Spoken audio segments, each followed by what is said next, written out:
Sir ಈಗೇನು ವಾಲ್ಮೀಕಿ ನಿಗಮದ ಹಗರಣ ಆಗಿದೆ, ಈಗಲೂ ಸಹ ಇನ್ನೂ ಸಚಿವರು ನಾಗೇಂದ್ರ ಅವರು ರಾಜೀನಾಮೆ ಪಡಿತಲ್ಲ, ಯಾವ ರೀತಿ ಹೋರಾಟ ಇತ್ತು ಬಿಜೆಪಿ?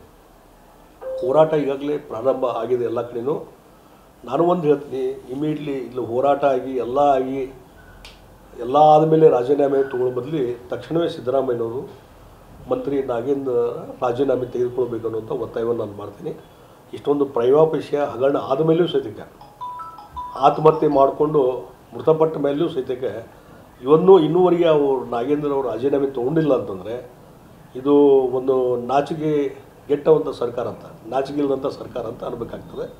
ಅದಕ್ಕಾಗಿ ತಕ್ಷಣವೇ ನಾಗೇಂದ್ರ ಅವರ ರಾಜೀನಾಮೆ ತಗೋಬೇಕಂತ ಒತ್ತಾಯವನ್ನು ನಾನು ಮಾಡ್ತಾಯಿದ್ದೆ. ಈ ಒಂದು ಲೋಕಸಭಾ ಚುನಾವಣೆ ನಂತರ ರಾಜಕೀಯ ಬದಲಾವಣೆ ಆಗ್ತದೆ ಅಂತ ತಾವು ಹೇಳ್ತಾ ಇದ್ರಿ. ಈಗೆಲ್ಲ ರಿಸಲ್ಟ್ ಹತ್ರ ಬಂದದ, ಯಾವ ರೀತಿ ಬದಲಾವಣೆ ಆಗ್ಬೋದು ಚುನಾವಣೆ ನಂತರ? ನೋಡಿ, ಲೋಕಸಭಾ ಚುನಾವಣೆ ಆದಮೇಲೆ ನಾನು ಹೇಳ್ತೀನಿ, ಕಾಂಗ್ರೆಸ್ನೊಳಗೆ ಏನೋ ಒಂದು ಇಂಟರ್ನಲ್ ಆಂತರಿಕ ಕಲಹ ಏನಿದೆಯಲ್ಲ ಅದು ಹೊರಗೆ ಬರ್ತದೆ. CM DCM ನಡುವೆ ನಡೆದಂಥ ಕಾದಾಟ ಇರ್ಬೋದು, ಡಿಫರೆನ್ಸ್ ಇರ್ಬೋದು, ಅದೆಲ್ಲ ಸ್ಲೋಲಿ ಹೊರಗಡೆ ಬರ್ತದೆ. ಮತ್ತು ಅವರ ತಪ್ಪಿನಿಂದಲೇ ಸರ್ಕಾರ ಹೋಗ್ತದೆ ಹೊರತು ಭಾರತೀಯ ಜನತಾ ಪಾರ್ಟಿ ಏನೋ ಒಂದು ಆಪರೇಷನ್ ಕಮಲ ಮತ್ತೊಂದು ಮಾಡೋದು ಬೇಕಾಗಿಲ್ಲ. ಅಲ್ಲಿ ಇದ್ದಂಥ ಕಾಂಗ್ರೆಸ್ಸಿನ ಶಾಸಕರೇ ಭಾಳಷ್ಟು ಜನ ಅಸಮಾಧಾನದಿದ್ದಾರೆ. ಆ ಹಿನ್ನೆಲೆಯಲ್ಲಿ at any cost after parliament election ಏನು ಬೇಕಾದರೂ ಆಗ್ಬೋದು. ಈಗ DKಶಿ ಒಂದು ಆರೋಪ ಮಾಡಿದ್ದಾರೆ, ಕೇರಳದಲ್ಲಿ ಒಂದು ಯಾಗ ಮಾಡ್ತಾ ಇದ್ದಾರೆ ನಮ್ಮ ಸರ್ಕಾರದ ವಿರುದ್ಧ, ಸರ್ಕಾರದ ಪತನಕ್ಕೆ ಅನ್ನೋ ಒಂದು ಆರೋಪ ಮಾಡಿದ್ದಾರೆ. ಶತ್ರು ಭೈರವಿ ಯಾಗ ಮಾಡ್ತಾ ಇದ್ದಾರೆ. ಈಗ DK ಶಿವಕುಮಾರ್ ಈ ಯಾಗ ಪೂಜೆ ಮತ್ತೊಂದು ಮಾಡಿದಾಗ DK ಶಿವಕುಮಾರ್ ಬೀರಿಸಿದವರೇ ಇಲ್ಲ. ಈಸ್ ಎಕ್ಸ್ಪರ್ಟ್, ಅದರಲ್ಲಿ ಎಕ್ಸ್ಪರ್ಟ್ ಇದ್ದಂಥವ್ರು. ಅದಕ್ಕೆ ಅವರೇ ಹೇಳ್ತಾ ಇದ್ದಾರೆ.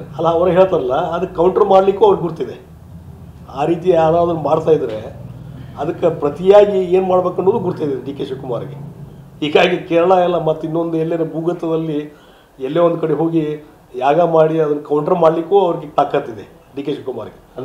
ಮಾಡಿದ ಖರೆ ಅಂತಾರೆ.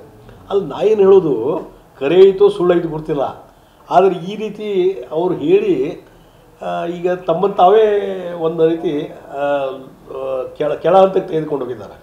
ಈ ರೀತಿ ಯಾಗ ಮತ್ತೊಂದರಿಂದ ಒಬ್ಬ ಮನುಷ್ಯನ ವಿನಾಶ ಆಗ್ತದೆ, ಮತ್ತೊಬ್ಬಗೆ ತೊಂದರೆ ಆಗ್ತದೆ ಅನ್ನೋದಾದ್ರೆ ಎಲ್ಲರೂ ಅದನ್ನೇ ಮಾಡ್ತಿದ್ರು, ಬೆಳಗಿನ ಸಾಯಂಕಾಲ ಅದನ್ನೇ ಮಾಡ್ತಿದ್ರು. ಹೀಗಾಗಿ ನಾವು ಬಸವಣ್ಣವರ ತತ್ವವನ್ನು ಪಾಲನೆ ಮಾಡುವಂಥ ವ್ಯಕ್ತಿ ನಾನು. ಇಂಥದ್ರ ಮೇಲೆ ನಂಬಿಕೆನೇ ಇಲ್ಲ ನನಗೆ. ಆದರೆ DK ಶಿವಕುಮಾರ್ ಅಂತವರು ಈ ರೀತಿ ಹೇಳ್ತಾರಂತಂದರೆ ಅದರಲ್ಲಿ ಈಸ್ ಎಕ್ಸ್ಪರ್ಟ್. ಯಾಗ ಯತ್ನ ಮಾಡೋದ್ರಲ್ಲಿ ಎಕ್ಸ್ಪರ್ಟ್ ಅವರು. ಎಲ್ಲೆಲ್ಲಿ ಹೋಗಿ ಬೆಳಗ್ಗೆ 4 ಗಂಟೆಗೂ 5 ಗಂಟೆಗೆ ಹೋಗಿ ಯಾಗ ಮಾಡಿ ಬಂದಂಥವ್ರು ಇದ್ದಾರೆ DK ಶಿವಕುಮಾರ್. ಈಗ ಯಾವುದೋ ಯಾಗದ ಬಗ್ಗೆ ಏನೋ ಮಾತಾಡ್ತಿದ್ದಾರೆ, ಅದಕ್ಕೆ ಅವರೇ ಉತ್ತರ ಕೊಡಬೇಕಾಗ್ತದೆ. ಕನ್ನಡಿಗರ ಮೆಚ್ಚಿನ ನಿಮ್ಮ ನ್ಯೂಸ್ 18 ಕನ್ನಡ ಈಗ ವಾಟ್ಸ್ಆಪ್ನಲ್ಲಿಯೂ ಲಭ್ಯ. ಕರ್ನಾಟಕ ಮತ್ತು ದೇಶ ವಿದೇಶದ 360 ಡಿಗ್ರಿ ಸುದ್ದಿ ವಿವರವನ್ನ ನೀವು ನಿಮ್ಮ ಕೈ ಬೆರಳುಗಳಲ್ಲಿಯೇ ಪಡೆಯೋದಿಕ್ಕೆ ಈ QR ಕೋಡ್ ಅನ್ನು ಸ್ಕ್ಯಾನ್ ಮಾಡಿ. ನಮ್ಮ ಚಾನೆಲ್ ಅನ್ನು ಫಾಲೋ ಮಾಡಿ, ನೋಟಿಫಿಕೇಶನ್ ಆನ್ ಮಾಡಿ.